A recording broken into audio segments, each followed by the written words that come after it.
Hey guys, welcome back to Clownfish TV. This is Neon. I am here with Geeky Sparkles. Hello. And it's time for another daily dose of dismal Disney. We're going to talk about Disney facing a class action lawsuit over its disability passes. Yeah, this is kind of a big one, and they're in big trouble for this. I am going to let Geeky Sparkles, who's here, give us a woohoo, Geeky. Woohoo. Yeah, she's gonna run this one. She knows what's going on. She's been following this whole story. So take it away. Yeah, so Disney is getting a class action lawsuit over their DAS changes. Shocker. I mean, I'm surprised it took this long to get that far. So right now, what's been filed is the motion for the lawsuit. I think they have to probably have, it'll probably have to get, agreed upon by the courts before it can move forward. But I'm not surprised about this. Before we get into it any further, though, I was going to mention the Clownfish Minus. Yeah, clownfishminus.com. We've got the Dismal Kingdom parody t-shirts. Those are still available. We've been selling a ton of those, and it would be hilarious if people wore them to the parks. I don't know if they'll get in Disney trouble would for let that. you, So, but yeah, it'd be kind of funny. So thank you so much for the support. Yeah, so this is not surprising. The most surprising thing is it took as long as it did. There has been a lawsuit filed in California against the Walt Disney Company and the Inspire Health Alliance, LLC. Okay. That is the group that would, ask you the questions and decide if you were eligible for disability assistance. So if you haven't been following, what happened last year was Disney changed the rules of the DAS Pass. Yes. It used to be that anybody who had any kind of disability could qualify if they had good reason that they couldn't wait in line. And then they changed it in May at Walt Disney World and then in June in Disneyland last year. And this is being filed in California, so it's going by the Disneyland date. But a lot of people who used to qualify for the disability access were suddenly not able to qualify because they were told they could not do so because they didn't have a developmental disability like autism. And even then, not all people with autism got it either, just the more profound people with autism. Yeah. So if you remember, it went to that change.org petition, and there was a big deal. Well, now we've got the lawsuit. It was filed yesterday. It is Malone versus Disney. Okay. The lawsuit claims that Disney's Disability Access Service, DAS, policies and practices systematically discriminate against individuals with physical disabilities and violate their rights to equal access, privacy, and dignity. They argue the system is flawed, saying this class action lawsuit, top of DAS, they said that in screening, it violates the rights of individuals with physical disabilities under the California UNRRA Civil Rights Act. I don't know how to say it, UNRRA. It infringes upon Health Insurance Portability Accountability Act, HIPAA. And it also goes against the California Confidentiality of Medical Information Act, CMIA. Contains deceptive terms and conditions under Consumer Legal Remedies Act, as well as California Business and Professions Code with 17,200, because the questionability about signing the terms of service, waiving your rights to class action lawsuits. So they said this allows guests with eligible disabilities to request return times instead of waiting in line. Right. And this is a whole thing. Like, this has been going on for years. They've called it different things before, the disability pass, but for a while, before they made changes to it, it was pretty much ride as much as you want. Yeah, the GAC pass. The GAC pass. And they were wildly abused. I mean, there were people that legitimately needed them, but there were many, many, many, many stories of very large families using a GAC pass for one disabled party member, and then like the whole freaking 10, 20 people would use it. Also, people that were disabled were like renting themselves out as guides. So you basically could get on rides faster. And the only other way you can do that in Disney is if you have a VIP tour guide, which costs several $100s per hour. And Disney doesn't want to lose money. No. I think that's what this whole change to DAS happened anyway, because a lot of people were complaining. Under the original guest, was it access, whatever it was, the GAC card. Is that what it was? Yeah. The what? Was it the guest access card or something like that? Yeah. Under GAC, you used to be able to like literally just go in line and go to the front, and you could do it repeatedly. Yeah. So they changed it to the disability access pass, because that way you had to still wait. So if a line would have a 2-hour wait, for example, you would get a return time set for that same wait time. So you didn't have to stand in line. You could go do other things, which kind of sucked, but you still had to wait for the big attraction like everybody else. And it was more fair. They got sued over the change with the GAC to the DAS and lost because they still were providing reasonable accommodations. So fast forward to last year, people were using the DAS pass and they weren't buying things like Lightning Lane add-ons because they didn't need to. And I think don't make no mistake, I think that's what this is about. Yeah. It's like and that's the same with what triggered the response with the GAC card was Disney saw some money that was left on the table because, they were, like I said, disabled people were basically lending themselves out as tour guides to be able to get these cards to get a bunch of rich New Yorkers on the rides faster. Right. And the rich New Yorkers don't want to pay for VIP tours. Right. And they wanted the money. So I think that's a big part of it. And them limiting it and changing the regulations, there are a lot of people who I think legitimately need a return to line time for physical ailments that are being denied. And their argument is, well, you can go and your party can wait in line and you could come back to the line and you could switch out, or you could, and it's not as easy as that. It's not as easy to enter and exit the line. It's not as easy to do rider switch and stuff like that for some people. And if you're there with one other person or by yourself and you need help with the line, it's going to be very hard to do some of these things safely for some people. Yeah. So, here's the things that the lawsuit is targeting 4 big complaints, okay? The first one has to do with terms and conditions, okay? Under the new systems, guests were required to agree to Disney's terms and conditions, and we talked about this before. They were allowed to move forward with a phone call with the process if you didn't agree. But the terms of service tried to waive your right to class action lawsuit, which is not okay.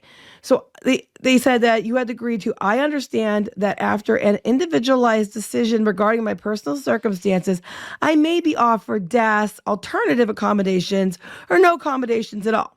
And I agree that any lawsuit I may file or participate in challenging this decision, the individualized decision, or the overall process itself shall be conducted only by an individual basis and not as a plaintiff, or so you're not allowed to sue, a class member of a purported class consolidated or representative action or proceeding.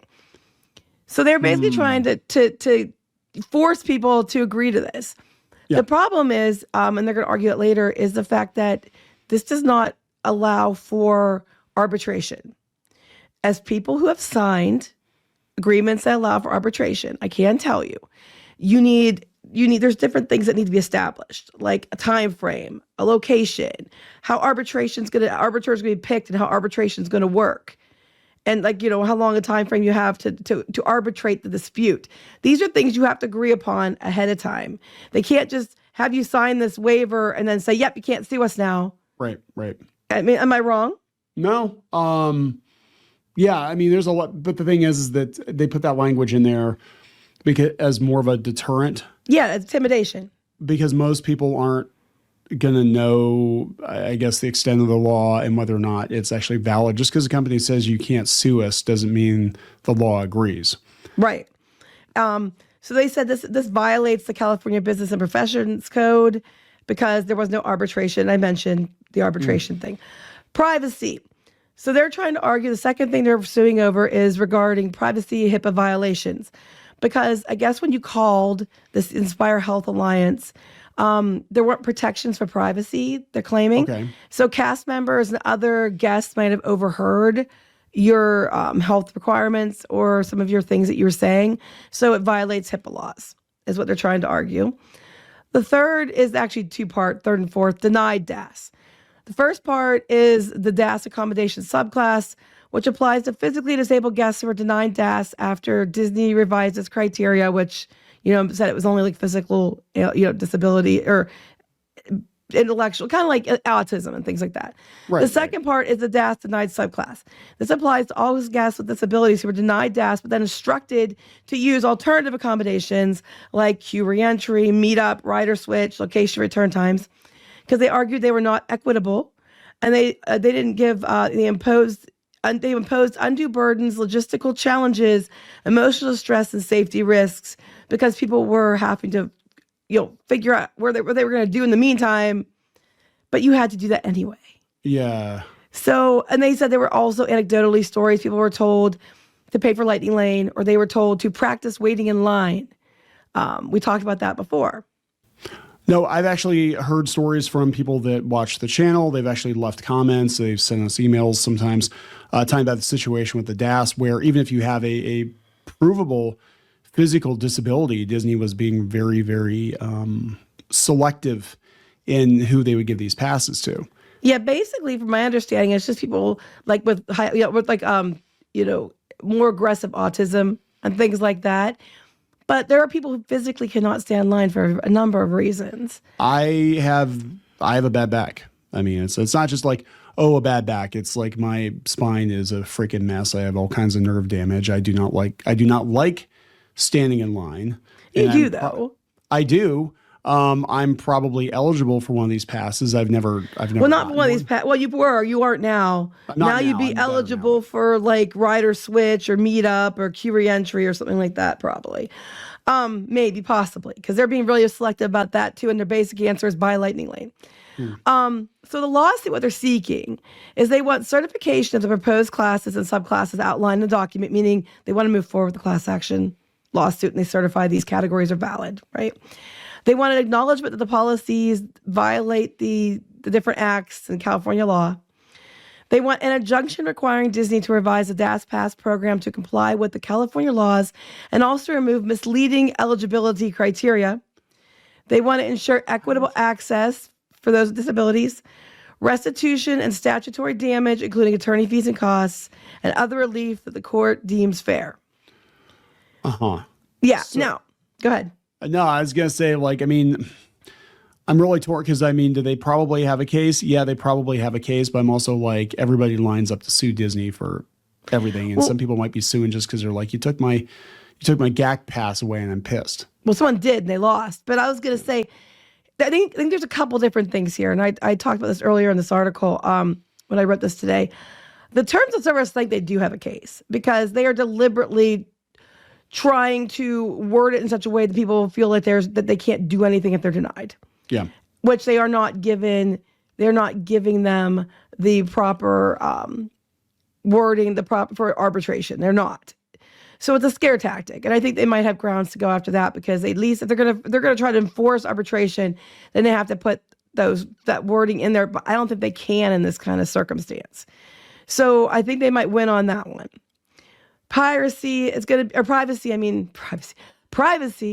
be harder to argue because prior to the phone call, if you wanted the DAS pass, you'd go to the will call customer service windows, right, and you'd have to explain to them why you needed a DAS pass, provide documentation, or if you had a good reason, you have a disability card or whatever, things like that, you had to go and provide and speak to somebody to get the DAS pass. So you were already speaking in front of other cast members and guests. So that one, I don't know, they're going to be hard pressed on that one because before the phone call, you were already doing that and you weren't suing for privacy then. Right. I think they're going to have a harder time. Yeah. Now it's just interesting though, and just picture somebody going and explaining their issues to the cast members. But like I said, we've actually had people write us that said they had actual doctor's notes and Disney just threw it out. They're like, yeah, we don't care. We don't that's care what I'm hearing. Grandma can't walk. We don't care. We don't care that, Jimmy shits his pants every 5 minutes. And they're basically answering, well, that's coming to this. This is where they might not win on this. And it's kind of like what you're saying. Because DAS was already said it was compliant. Like they tried to argue that it wasn't compliant. It wasn't in compliance with the ADA. And they tried to sue before and lost. They are offering accommodations for guests with disabilities. So you're not required to wait in line. Since they're providing alternatives like return time, that you still might be like your family's waiting in line. You come to the line closer to the front, so you're not waiting in line. They're offering alternatives. So I think the question it comes down to, are those alternatives enough? Yeah. And I think the only trouble they're going to have with that is people who are by themselves or in small groups. Of course, it's more difficult for them to have someone wait in line for them and have a caregiver with them if there's only like 2 people. You still have people waiting in line, and they're going to argue that it's equitable. Yeah. Because you're still having to wait to your turn. You're still waiting the same amount of time you would have waited outside of line. You're still being allowed to wait outside of line. You're doing a ride switch, a line, line access. You come up to line when you're ready, when it's your turn to meet your group. I think they're going to have a little bit of trouble proving that is not giving them the access and the accommodations that you need. If they were providing no accommodations, I think it would be harder or it'd be easier to prove. But they're providing accommodations. And given Disney's legal team, I'm sure those accommodations were reviewed thoroughly before they announced it. Yeah. I think it's crap. I'm not going to lie. I think a lot of people who need the DAS aren't being given the DAS, and I think it's absolute BS. But I also don't know if it's going to win. Yeah, I don't know. I mean, because I can imagine in this case, because it's such a huge issue at Disney, and it was such a huge issue that they probably had their lawyers go over it. Make sure that they were compliant. And just because you don't like something doesn't mean it's necessarily illegal. Yeah, they're just required to give reasonable accommodations. And they won before. They tried to get sued over the GAC pass being disability, the DAS pass, because somebody with their child had autism and they didn't understand, they couldn't wait. They had to wait to come back at the time frames. But they've also used DAS in place for years with you wait and come back to line. That's basically what they're requiring you to do still. Just now your family has to stand in line. So but the thing is, if your family doesn't have the disability, you know what I'm saying? Like, I understand if there's a caregiver or something like that, but where everything was being abused was you would have one disabled person and then you'd have like 20 hangers on who basically got to go along too. And that was limited to like 6 or 7. But yes. Well, it was ridiculous. It was like a circus because there were entire threads on the Disney forums back in the day of basically how to manipulate, and a lot of times the cast members would not enforce because they're afraid to enforce because these Karens would get them in trouble. Because Timmy's gonna have a meltdown. Really, it's Mama having a meltdown because Mama wanted to get on the ride faster and get through her day and then go do character dining or whatever. But from my understanding, what I'm seeing is it sucks you can't get a DAS pass, but they're going to argue that somebody in your party waits in line and you can there's different access points, different accommodations they can give you so you're not standing in line.